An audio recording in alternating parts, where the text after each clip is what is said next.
name is Nadia, and I come from a strict Muslim family.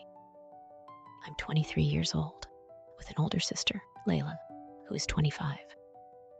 People often call me pretty, with my long black hair and wide brown eyes, but no amount of beauty could mask the darkness that lingered inside my home. My mother, Fatima, was the heart of our family, always kind and gentle, despite the storms that raged around us. But my father was the root of all the pain we carried. He never worked a day in his life. Instead, he used my mother's hard-earned money to fuel his habits: alcohol, cigarettes, and who knows what else. He was a man consumed by his own anger, and he took it out on us every chance he got. My sister and I would huddle together in fear, listening to the violent crashes and cruel words he hurled at my mother when he came home drunk. He beat her often, and sometimes us too. His hands were rough, his words even rougher, and there were nights I thought we wouldn't make it out alive. I was never allowed to go to school. My father said it was because of the money, but deep down, I knew it was because he wanted to control us. He didn't care if I or Layla had dreams. To him, we were nothing more than burdens, shadows that filled the corners of the house he hated. Every night, I prayed to God. I didn't pray for happiness, because I didn't believe that was possible. I prayed for an escape, whether through death or some other means. I didn't care. I just wanted to leave this nightmare behind. My father was a monster, and the longer I stayed, the more hopeless I became. One night, after another brutal beating, I sat in my room, trembling. I could hear my mother crying in the next room, Layla trying to comfort her, but I couldn't take it anymore. I had to leave. I didn't know where I would go or what I would do, but anything had to be better than this. So, without telling anyone, I packed a small bag with whatever clothes I could find and snuck out of the house in the dead of night. I had nowhere to go, but a friend from my neighborhood, Aisha, had once told me that if I ever needed help, I could stay with her. She lived with her two brothers in a small apartment on the other side of the city. It wasn't much, but it was a safe place, and that was all I needed. The first few nights were terrifying. I was constantly looking over my shoulder, afraid my father would find me. I had no money, no job, and no idea how I would survive. But Aisha and her brothers were kind. They helped me find a job at a small cafe, where I started working as a waitress. It wasn't glamorous, and the pay was barely enough to survive. But for the first time in my life, I felt a sense of freedom. After a few weeks, I started saving what little money I could. My mother and sister were still stuck with my father, and the guilt of leaving them behind gnawed at me every day. I missed them terribly. I imagined them still enduring the same abuse, trapped in that hellish house with no escape. So, I made a plan to visit them. I gathered the money I had saved and bought a few gifts. Nothing extravagant, just small things that I knew would make them smile. A scarf for my mother, a bracelet for Layla. I hoped they would bring some joy, even if it was only temporary. The day I went back to visit them, I felt a mix of emotions: fear, anxiety, and a sliver of hope that things had somehow changed. But when I arrived, I could tell immediately that nothing had improved. My father was still the same man, and the tension in the house was thick. My mother greeted me with tears in her eyes, and Layla looked me tightly, as if she never wanted to let go. I handed them the money I had saved and the gifts, hoping it would ease their burden a little. They smiled, but but their smiles were weighed down by years of pain. Suddenly, the front door swung open, and my father stumbled in. He reeked of alcohol, his clothes wrinkled and stained. His eyes landed on me, and for a moment, he just stared. Then, without warning, he started yelling. "I hate all of you," he shouted, his voice slurred but full of venom. "I've had enough of this miserable life. I'm leaving, and I'm never coming back." My heart pounded in my chest. Was he serious? He staggered closer, his breath thick with the stench of whiskey. "I've been having an affair for 6 months," he sneered, "and I'm going to marry her.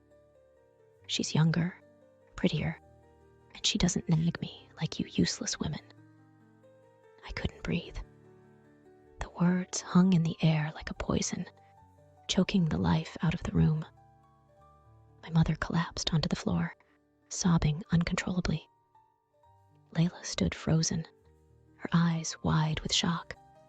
And just like that, he was gone. He left us without a second glance, slamming the door behind him, as if we were nothing more than a bad memory. For a moment, I stood there in stunned silence, unable to process what had just happened. My father, the man who had terrorized us for years, was finally gone. But instead of relief, all I felt was emptiness. The days that followed were a blur of emotions. My mother was devastated, her heart shattered by the betrayal. She had endured years of abuse, hoping that one day things would change, that my father would become the man she had once loved. But now, all hope was gone. I tried to comfort her, but there was only so much I could do. The pain of losing him, even though he had been a monster, was overwhelming for her. Layla and I tried to keep the house together, but it was falling apart. Financially, emotionally, and in every way possible. We were still struggling with money. My father had left us with nothing, and my mother couldn't work as much as she used to. Her health had deteriorated from all the stress, and every day was a battle just to survive. I started working longer hours at the cafe, but it was never enough. Some days, I would skip meals just so we could have enough to eat for the week. Layla picked up odd jobs where she could, but it was a constant struggle. One night, as I was lying in bed, staring at the ceiling, I couldn't help but think about the woman my father had left us for. Who was she?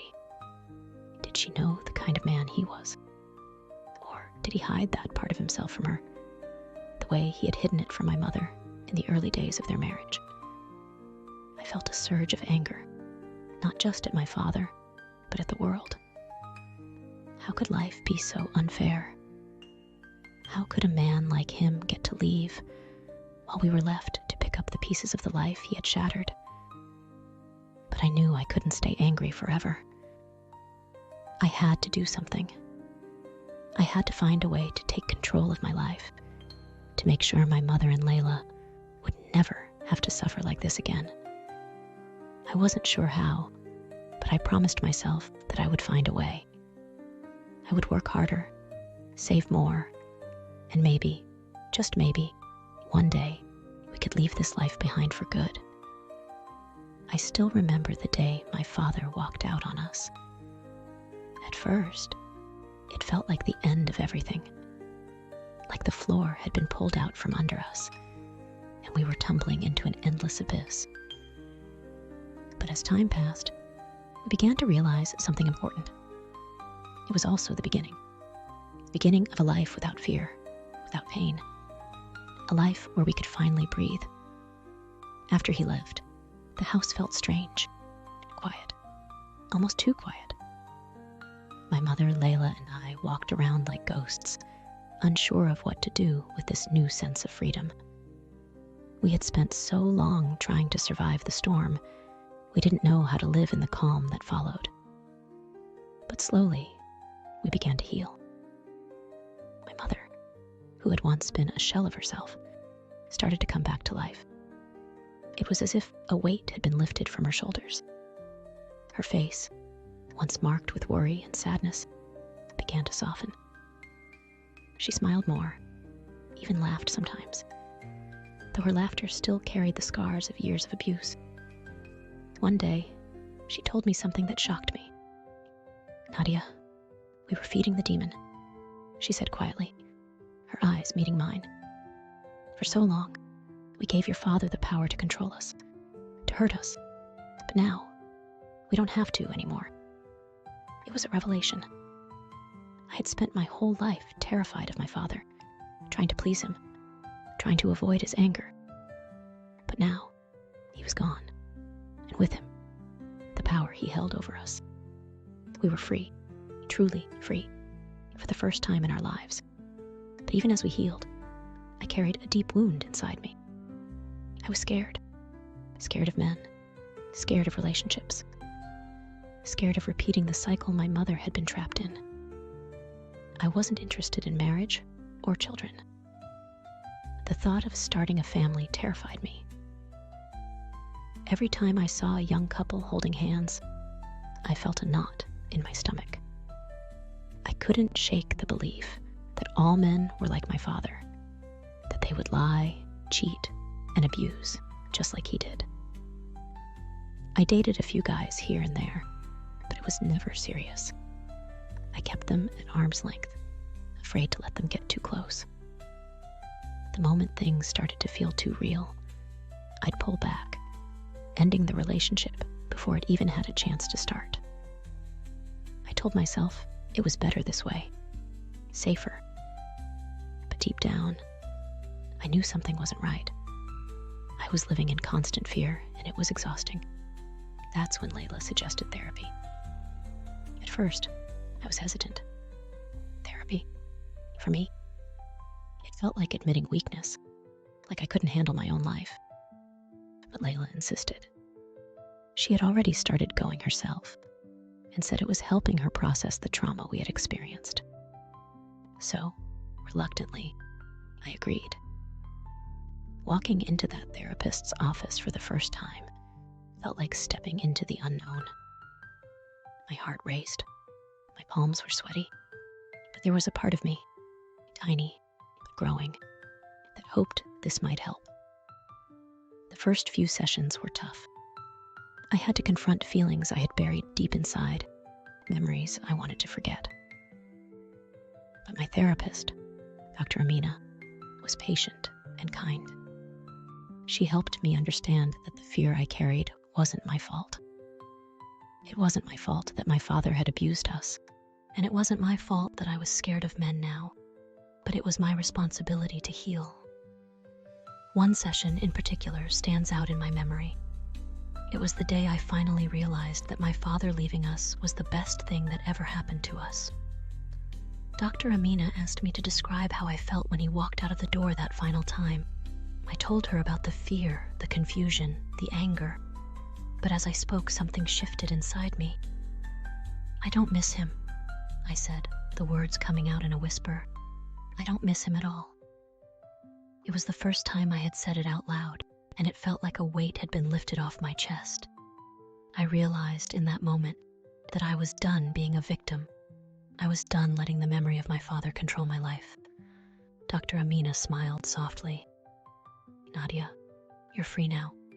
It's okay to let go." From that day forward, everything changed. I started to see the world differently. I realized that I didn't have to be afraid anymore. My father was gone, and he wasn't coming back. He couldn't hurt us anymore. I also started to take better care of myself. I stopped feeling guilty for wanting things, for wanting a life that was different from the one I had known. I began to put myself first, something I had never done before. I stopped worrying about pleasing others and started thinking about what I asked. My mother, too, was healing. She had spent so many years living in fear, constantly sacrificing herself for my father. But now she was starting to see that she deserved happiness. She no longer had to carry the burden of supporting the family alone. I had a job now, and so did Layla, and together we were able to take care of her. The more we talked about it, the more we realized how much we had been feeding the demon, how much we had allowed my father to take from us. But now, we were done.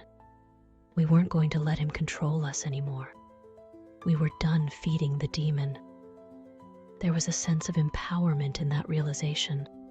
It was like we had taken our lives back, piece by piece. My mother started going out more, meeting friends, and doing things she enjoyed. Layla and I supported her every step of the way, and we started to feel like a family again, one that wasn't broken. As time passed, young men continued to show interest in me, but I was always cautious. I had learned to protect my heart, but I wasn't closing myself off anymore. Therapy helped me understand that not all men were like my father. It would take time, but I knew that I could build relationships based on trust and respect instead of fear. One day, I met a man named Omar. He was different from the others. Kind, patient, and understanding of my past. We talked for hours about everything, our lives, our dreams, our fears. For the first time, I felt like I could trust someone, like I could let someone in without being afraid. But I wasn't in a rush. I knew that healing took time, and I wanted to make sure I was ready before diving into anything serious. Omar respected that, and he never pushed me to move faster than I was comfortable with. For the first time, I realized that not all men were like my father. There were good men out there, men who could love and respect me for who I was. As for my mother, she began to thrive in ways I had never seen before. She started her own small business, selling handmade crafts, and she was doing well. She was finally living the life she deserved, and seeing her happiness filled me with hope. Our lives weren't perfect, but they were ours now. No one was controlling us. No one was abusing us. We had stopped feeding the demon, and we had become stronger because of it.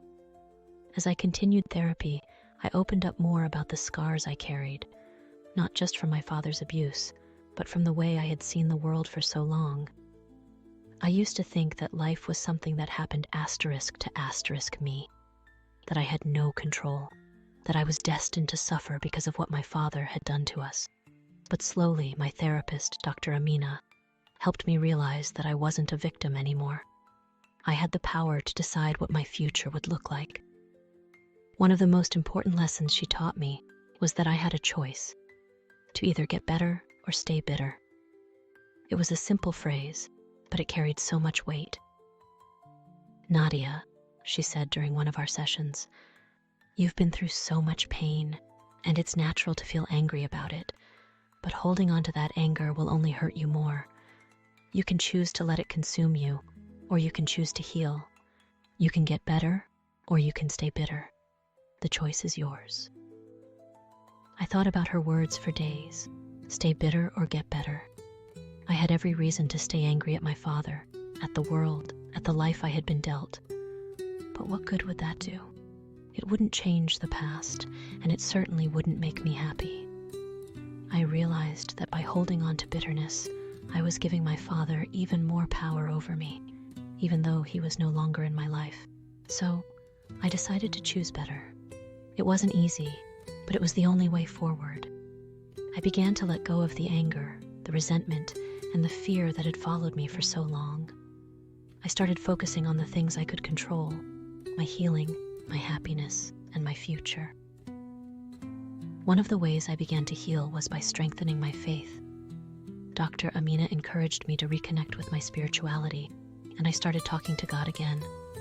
Not in the way I had before, where I begged for escape or prayed for the suffering to end. This time, I talked to God like I was having a conversation with a friend. I told him about my hopes, my fears, and my dreams for the future. Strangely, as I began to open up in prayer, little coincidences started happening in my life. Things that felt too perfectly timed to be accidents.